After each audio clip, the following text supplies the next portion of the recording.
This clip is brought to you by SaveWithConrad.com.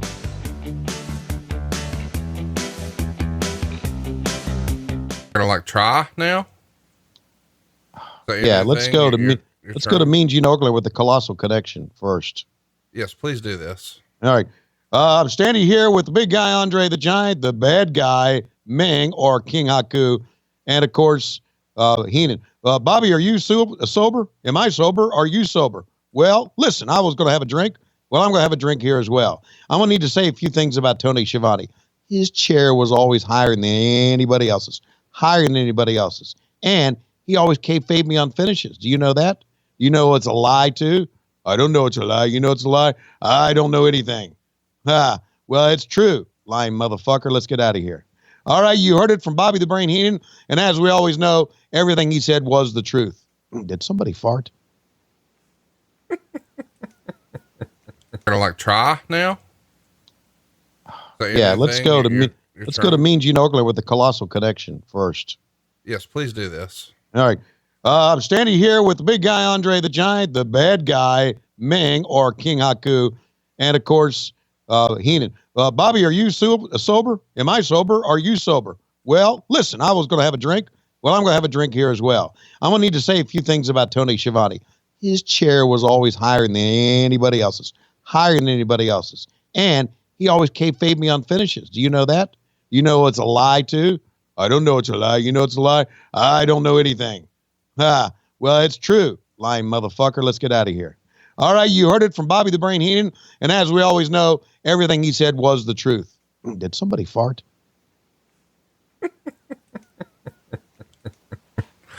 Oh my God, I love Sean Mooney. This hits me right in the feels.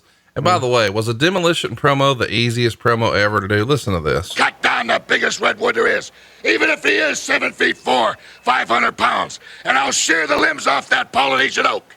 But just before I finish chopping them down, I'm gonna stand back, look at him, and yell, "Timber!" That sounds pretty good, but let me tell you what I'd like to do to Andre the Giant Haku. I'd like to throw him in the back of a semi-tractor trailer.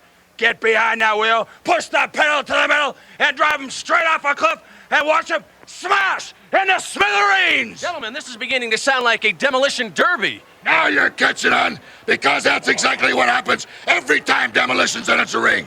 And this match is no different. We're out to demolish and destroy. And after the match is all over, the only thing that's going to be salvageable from that scrap heap will be the metal we're going to use to forge our new tag team championship belts. Ha! Let's go back out to ringside. We could do that, dude. Yeah, I think we could. A couple of things about Demolition that I need to say. Please do. Okay. I thought when I was in Crockett Promotions, and this is before and of course I had known Barry Darso. He had been Crusher Khrushchev.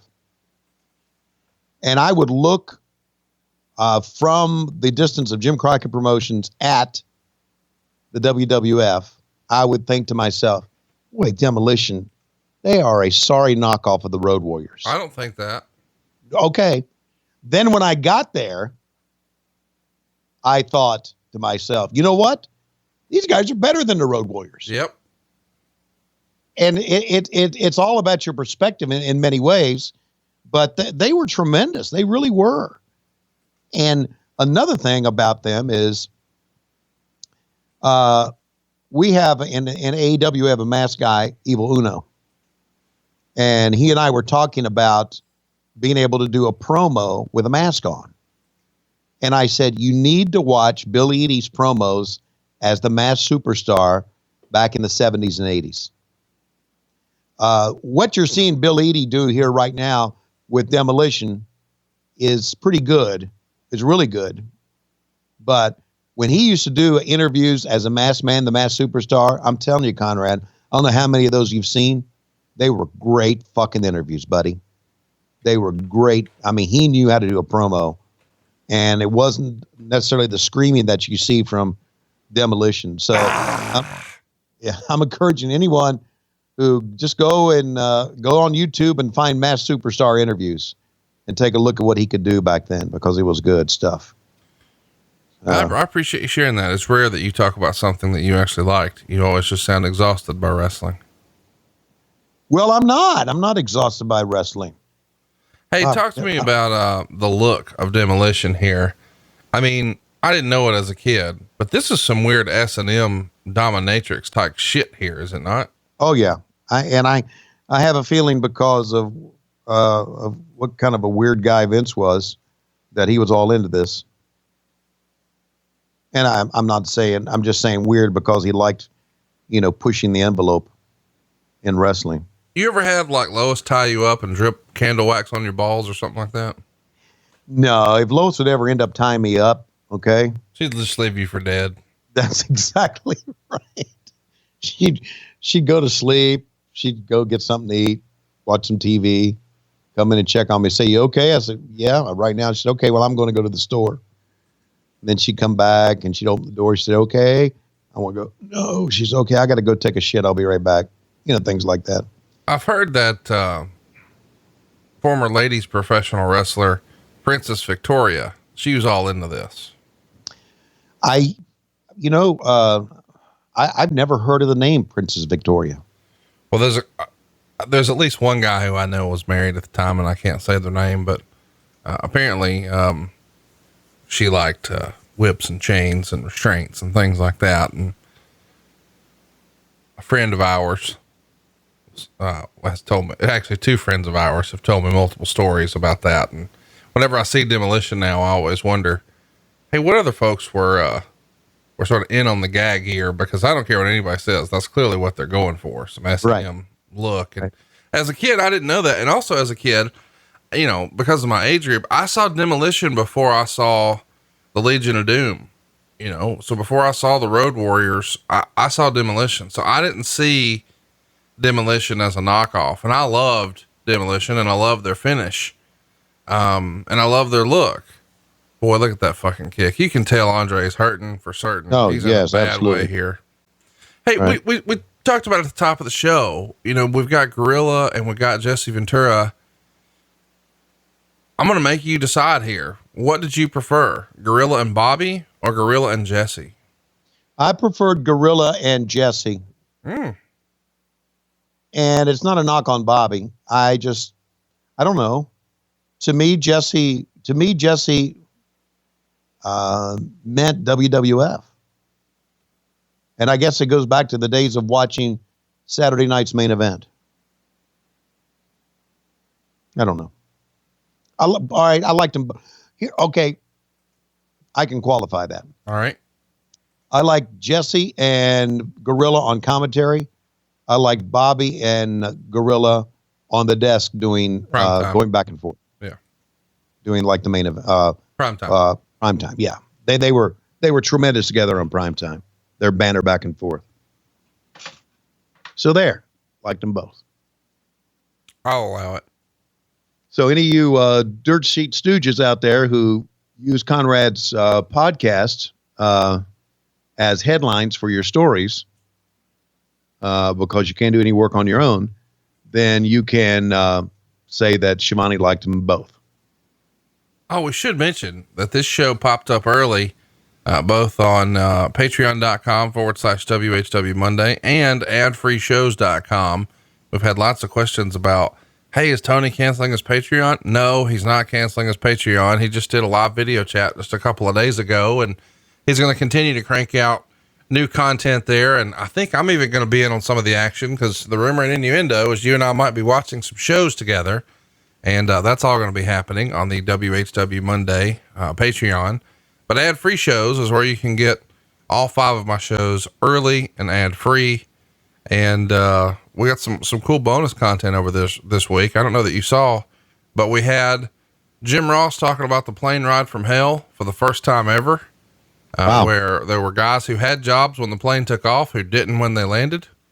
And Wow. we've also got a really fun episode with Eric where he examines his quote unquote 83 days in the WWE. He finally talks about his most recent run in the company.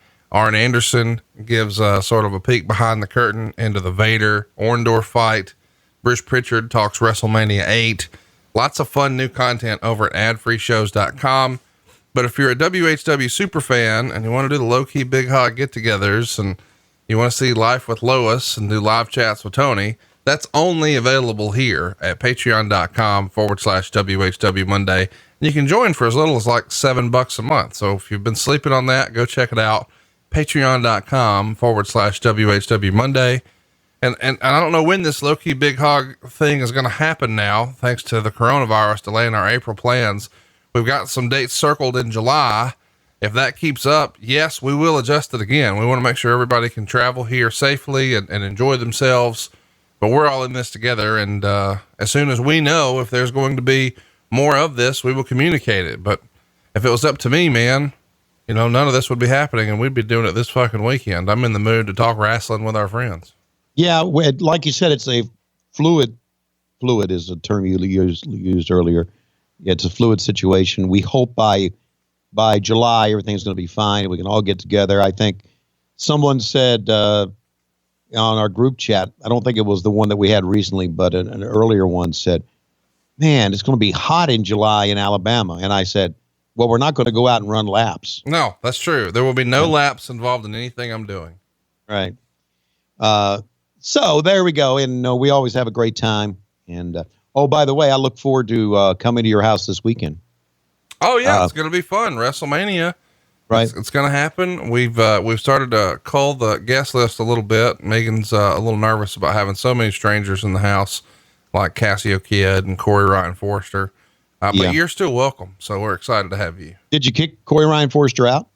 He wouldn't find out for like a week or two anyway. Cause you see Corey, what he's notorious for doing is he'll make plans and he'll say he's coming and then he won't. That's what big stars do. Yeah. Yeah. Yeah. Sort of like Ric Flair at Starrcast in Vegas. Exactly like Ric Flair at Starrcast in Vegas. By the way, we should mention, there was a dark match on this show and I know that you hate that you missed this one. Why are you saying, it's Paul Roma and the Brooklyn Brawler. Oh my God. I am very sad I missed that. That would have been fun. Did you notice how Ming or Haku at that time, how with ease he picked him up? Yeah. Just a brute, man. Man and a half. And by the way, not the tallest guy, but just man and a half. Just the first guy through the curtain this night. You want to guess who it was? Like, the crowd is set. The lights are on. There's maybe a hype video that played. And now it's time for somebody to run to the ring. Roma. Shane McMahon. Whoa, wait. What did he do? Well, he was starting to work with the company and he had to run down to ringside. So he's the first person out there. And as we said, there was a dark match with Paul Roma and Brooklyn Brawler. And then the actual live card, 14 matches, dude. Yeah. And we saw that the first match we saw, Coco Beware and Rick Martel didn't go that long. And I think went just long enough. And it looks like they may be getting ready to go home on this thing too. We should mention that Andre's hurting to the point that they've had to wheel him through airports for the better part of the year. So this is his sort of swan song in the ring on a big level for the company. I think this is actually Andre's last televised match in the company. He's going to do some international tours as part of tag matches and continue to make appearances, but this is the last televised match. And what a great spot. Andre always loved doing that, according to Bruce, where he would tie himself up. And I think we're setting up the finish here. Yeah, that's going to be it. I'm sure they're going to take the finish on Ming. Oh, of course. And afterwards you see Andre, they want to turn him babyface and so he can do these, sort of swan song tours. As a kid, that was such a cool finisher. As an adult, I'm like, boy, that was a piece of shit finish. But as a kid, it's awesome. Look at the crowd just going absolutely bananas. Yeah. They loved anything. Canada always was a great wrestling country. The fans were into everything. Man, I would love to have those old tag belts there. You know who has them? I don't. If I did, I'd be trying to call them up every quarter and see if I could negotiate a deal, because I'd love to have it. So here you see, by the way, I think that jacket from Bobby Heenan is either on sale now on eBay or was recently for sale. I saw it listed somewhere not too terribly long ago. A private collector may have snagged it by now, but I always thought a Bobby jacket was a cool look. I even advised years later when Jay-Z was looking to have a gimmick. I said, man, you should do a jacket like Bobby Heenan. And he did. And then from there, it span off into the goddamn Bojangles jacket. And now everybody knows how silly he is. Now watch this and watch the slap from Andre. He's going to start wagging his finger and eventually he slaps, Andre. And then Andre wants to slap him back, but doesn't want to hurt him. So he misses by a fucking foot. You got to see this. Okay. Well, I can see why he didn't want to hurt him because they were very close and Andre's hand is almost as big as Heenan's head. Sure. Oh, Heenan really doing some great work here, man. Absolutely. Oh, look at this. Andre immediately sold it. And here comes the paintbrush. You ready? Yeah. Yeah. Look at the crowd. They know it's coming and they're ready for it. They want to like Andre. Sure they do. Sure they do. You talking about. Here we go.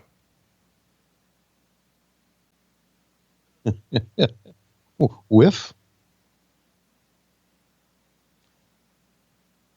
There you go. Andre. Poor Andre. And by the way, Bobby's selling all he can. Mm-hmm. As a kid, I used to think that was so funny that he just fucking missed him. Now I'm watching an old man just try to power through his last match. And I'm like, man, I shouldn't have ever shit on that.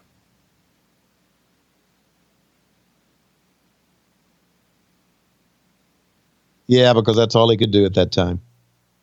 Arn Anderson had such a great line. He said, Ming is the type of guy who would destroy you and then eat the evidence. Fucking tickled me. Yeah. Arn has those great lines, man. I wonder if, I wonder what the relationship was like here with Vince and Andre. You know, like we know years later they would have a falling out and Andre would even show up at a Clash of the Champions. But you just got to wonder, like, was Andre not ready to be done here? Clearly he needs to be. I mean, he's not in the best physical condition. Or do you think it was just about money and he felt like he deserved a bigger payday? I wonder what there was to that falling out. I'm sure money came into it, but I'm also sure that just like any other wrestler, Andre had been such a big attraction and a big star for so many years. He just didn't want his lifestyle to end. I know he, like you said, he needed to be wheeled through airports, but his life had been in airports. And as long as he could still out of breath, he still wanted to do it. Right. And Vince probably, I'm thinking this is just freestyling here, but I'm thinking that Vince probably said, you just can't do this anymore. And Andre still wanted to. So, and he clearly couldn't. I mean, he was still big. He was still incredible to watch, but this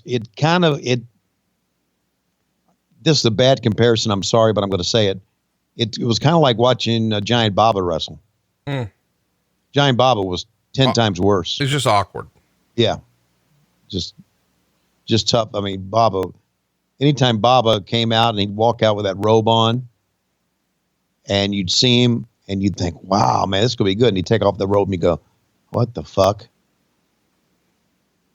And so anyway, that's. Hey, it's Conrad Thompson. Thanks for checking out the podcast here on YouTube. Be sure to hit the subscribe button and the notifications bell so you get a notice anytime we upload some new content. And go save yourself some money right now. If you're in a 30-year loan or you have credit card debt, it's not a matter of if I can save you money. It's a matter of how much. Find out right now for free at SaveWithConrad.com.